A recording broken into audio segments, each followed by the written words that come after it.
आपको पता करना है आपके पड़ोस में कौन कौन रहते हैं। पड़ोस में जानकारी होनी रहनी चाहिए ना, कि पास वाला घर कौन सा है, दूसरी तरफ वाला घर कौन सा है, सामने घर में उनके मुखिया क्या नाम है। तो ऐसे आपको मोहल्ले की जानकारी होनी चाहिए। फिर आपको दूसरा काम देखना है, इनमें एकल परिवार कितने हैं।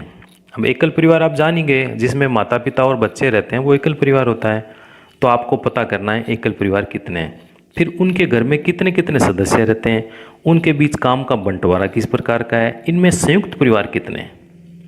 संयुक्त परिवार जिसमें दादा दादी चाचा चाची ताऊ ताई से मिलकर सब लोग साथ में रहते हैं, उनमें कितने कितने सदस्य रहते हैं, उनके बीच काम का बंटवारा किस प्रकार से होता है। दो प्रकार के परिवार हो गए, एकल परिवार और संयुक्त परिवार। फिर संजना का परिवार एकल परिवार होता तो उसकी माँ की देखभाल कौन करता।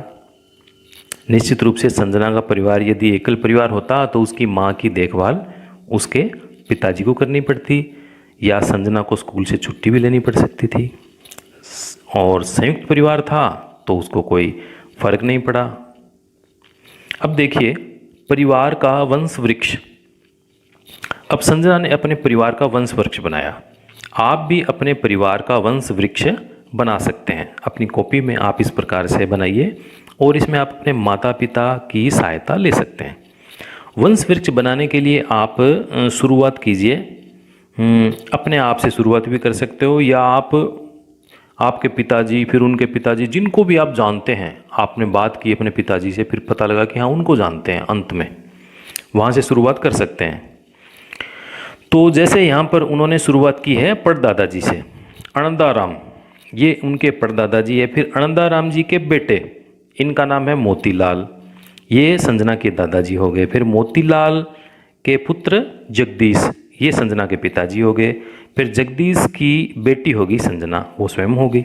इस प्रकार से उसके ये दादाजी की तरफ से उनके परिवार का वंश वृक्ष बन गया। फिर यानी उसके पिता की तरफ से, अब उनकी माता की तरफ से परिवार का वंश वृक्ष है, जिसमें उनकी पड़नानी जी है, फिर उनकी बेटी है, फिर उनकी बेटी, और अंत में संजना का नाम आ गया। तो इस प्रकार से आप अपने परिवार का वंश वृक्ष बना सकते हैं। आपको बड़ा आनंद आएगा, आपको जानकारी होगी। तो सलमा घर आकर अपने पिताजी से पूछती है कि हमारे दादा दादी चाचा चाची हमारे साथ क्यों नहीं रहते। पिताजी अपना परिवार इतना दूर शहर में क्यों आ गया, क्या हम अपने गांव में रहकर साथ साथ कार्य नहीं कर सकते हैं।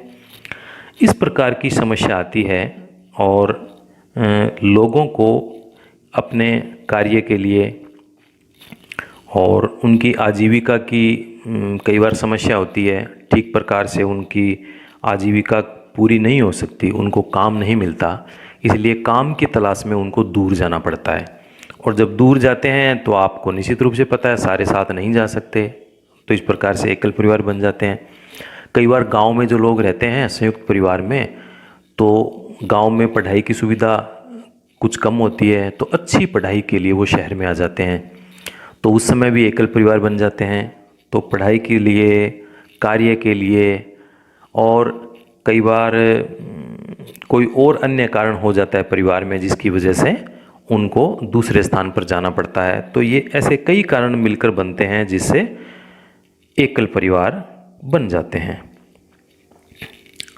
अब आजकल व्यवसाय की तलाश में उच्च शिक्षा पाने के लिए परिवार शहरों की ओर पलायन करने लगे हैं। तो पलायन का मतलब होता है जाना, एक स्थान से दूसरे स्थान पर जाना। किस लिए जाना? काम के लिए, शिक्षा के लिए, तो वो उसके लिए पलायन शब्द का उपयोग करेंगे। शहरों में अधिकतर छोटे छोटे मकान होते हैं जिनमें कम लोग रह सकते हैं, इसलिए संयुक्त परिवार बंटकर एकल परिवार बनने लगे। और संयुक्त परिवार बंटने के और भी कई कारण हैं, जैसे परिवार की सदस्य संख्या। किसी परिवार में सदस्य संख्या बहुत ज़्यादा होगी तो उनके लिए भी फिर थोड़ा सुविधा के लिए वो उनके परिवार एकल परिवार बना लेते हैं। कुछ कई भाई हैं तो एक भाई उसमें अलग हो गया तो उनका परिवार अलग रहने लग गया। तो परिवार की सदस्य संख्या के कारण से भी उनके परिवारों की एकल और संयुक्त में बदलाव आ जाता है। उनकी आदतें, सदस्यों के व्यवहार, आर्थिक स्थिति, आदत और व्यवहार की वजह से कई बार परिवार में झगड़ा रहने लग जाता है, तो उसलिए भी अलग हो जाते हैं। आर्थिक स्थिति, आय व्यय करने की क्षमता, कोई ज़्यादा खर्च कर सकता है, ज़्यादा कोई कमाता है, तो जब संयुक्त परिवार में इस प्रकार का समायोजन नहीं बैठता तो फिर से भी परिवार अलग हो जाते हैं। तो पाठ को आगे बढ़ाते हैं। एकल परिवार बनने के क्या कारण है, हमने अभी विस्तार से बात की। संयुक्त परिवार और एकल परिवार में क्या अंतर है? संख्या का अंतर है। संयुक्त परिवार में दादा दादी, चाचा चाची, ताऊ ताई सब मिलजुल के रहते हैं, और एकल परिवार में माता पिता और उनके बच्चे होते हैं। समय के साथ त्यौहार मनाने के तरीकों में क्या क्या बदलाव आए हैं? जब संयुक्त परिवार होता है तो त्यौहार जोरदार मनाया जाता है, सब मिलजुल कर मनाते हैं, एक बड़े स्तर पे वो काम होता है। और एकल परिवार में छोटे स्तर पे काम होता है, त्यौहार का जो आनंद होता है वो कुछ कम हो जाता है। अब आपको अपनी कॉपी में एक और सारणी बनानी है जिसमें आप अपने रिश्तेदारों के यहाँ कब कब जाते हैं, जैसे आवश्यक कार्य होने पर, त्यौहार पर, या कभी नहीं। जैसे नाना जी और नानी जी, क्या आप इनके साथ रहते हैं? नहीं रहते। नाना जी और नानी जी के साथ में नहीं रहते। कब जाते हैं? छुट्टियों में जाते हैं, जब आपकी गर्मी की छुट्टी होती है तब आप जाते हो। दादाजी और दादी जी के साथ में रहते हैं, चाचा जी चाची जी के साथ में नहीं रहते। कब जाते हैं? छुट्टियों में जाते हैं, कोई शादी होती है तब जाते हैं। बुआ जी फूफा जी इनके साथ में नहीं रहते, इनके साथ भी छुट्टी में जाएंगे। मौसा जी मौसी जी इनके साथ भी नहीं रहते, उनके भी छुट्टी में जाएंगे। छुट्टियों में जा सकते हैं, उनके घर में कोई कार्यक्रम है, कोई उन्होंने नया घर बनाया उसका मुहूर्त है, उस समय जा सकते हैं। उनके परिवार में किसी की शादी है, कोई किसी का जन्म दिवस है, उन्होंने बुलाया है, तो इस प्रकार के कोई उत्सव हो तब उनके साथ हम जाते हैं। देखिए आगे एक विषय आता है गोद लेना। एक बार बरसात के दिनों में संजना एवं सलमा विद्यालय से पिकनिक मनाने दूर बगीचे में गए। बगीचे में अन्य साथियों के साथ खेल कूद कर खाने पीने का आनंद लिया, और बगीचे में बैठकर खाना खाते हुए कक्षा के ही मोहन ने योगी से पूछा, तुम अपने साथ किसको लेकर आए हो?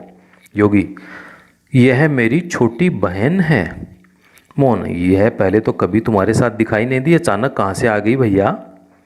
योगी, यह हमारे घर में नई आई है, इसे मेरे माताजी और पिताजी ने गोद लिया है।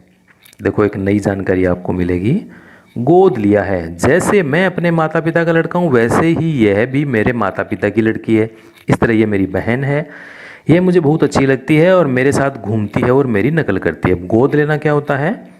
किसी रिश्तेदार या अन्य के बच्चे को, यानी वो बच्चा स्वयं का उनका नहीं होता, किसी और का बच्चा होता है, और उसको वो कानूनी तरीके से संरक्षण प्रदान करके उसको अपने पास ले आते हैं, उसका पालन पोषण करते हैं, उसको पढ़ाते हैं, अपने बेटे बेटी की तरह अपने साथ ही रखते हैं, फिर हमेशा उनके साथ रहता है वो। तो इस प्रकार कानूनी तरीके से किसी दूसरे के बच्चे को हम अपने साथ रखते हैं तो उसको कहते हैं गोद लेना। अब निश्चित रूप से गोद लेना क्या होता है आप समझ गए होंगे। चलिए अब सोचिए और बताइए, यदि आप एकल परिवार में रह रहे हैं और आपकी माँ 2-3 दिन के लिए बाहर जाती है तब आप कैसा महसूस करते हैं? बिल्कुल ही बुरा महसूस करते हैं, मन उदास हो जाता है, खाने पीने की भी समस्या होती है, अच्छा खाना नहीं मिलता, पिताजी को जैसे बनाना आता है वैसे ही बनाते हैं या बाहर से मंगाना पड़ता है। जिन बच्चों के माता पिता नहीं होते उनकी देखभाल के लिए सरकार द्वारा संचालित विद्यालय, आश्रम, छात्रावास किस प्रकार से काम करते हैं? तो सरकार ने इस प्रकार के कई प्रकल्प चला रखे हैं, तो उसमें बिना माता पिता के बच्चों को रखते हैं और सरकार के द्वारा उनकी अच्छी देखभाल करने का प्रयास किया जाता है। कौन किसके जैसा? संजना और उसकी बहन पिंकी अपनी